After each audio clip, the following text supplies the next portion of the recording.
Ang eczema ay sakit sa balat na nagdudulot ng pamumula at pangangati ng balat. Madalas dapuan nito ang mga bata pero nagkakaroon din nito ang mga matatanda. Bago natin simulan ang video na ito, huwag kalimutan mag-subscribe sa aming channel para sa mga health tips and advice at huwag kalimutan pindutin ang bell button para lagi maging updated sa aming mga bagong videos. Madali lang naman gamutin ang eczema kasi nagkalat na sa mga butika ang mga eczema cream. Pero kung ayaw mong gumastos, pwede namang gamitin ang mga halamang gamot na ito para gamutin ang iyong eczema. Una, guyabano leaves. Kung may tanim kang puno ng guyabano, pwede mong gamitin ang mga dahon nito upang pagalingin ang iyong eczema. Kumuha ng murang dahon ng guyabano at dikdikin. Ipahid ang katas o dagta nito sa apektadong balat upang gumaling. Pangalawa, guava leaves. Gaya ng dahon ng guyabano, ang dahon ng bayabas ay pwede ring panggamot ng eczema. Pwede kang magpakulo ng dahon ng bayabas at gamitin itong pampaligo o panglanggas. Ang prutas ng bayabas ay pwede mo namang kainin para madagdagan ng bitamina ang iyong katawan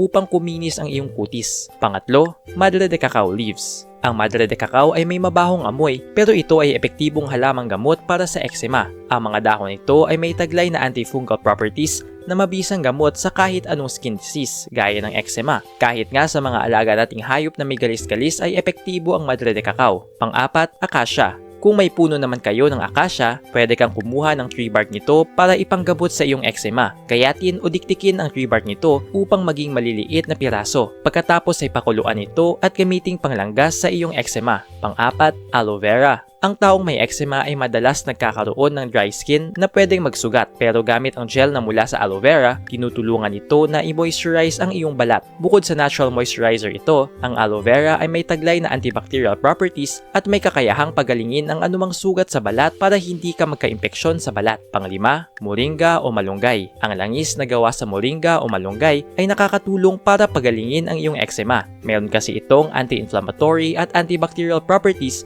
na tumutulong para hindi lumala ang pagsugat ng iyong balat. Marami pang ibang halamang gamot sa eczema na talaga namang nakakatulong para bawasan ang pamumula at pangangati ng iyong balat. Kayo, may alam ba kayong mga halamang gamot para sa eczema? Nag-enjoy ka ba sa video ito? Please hit the like button and subscribe sa aming channel para sa iba pang video tulad nito. Salamat sa panonood!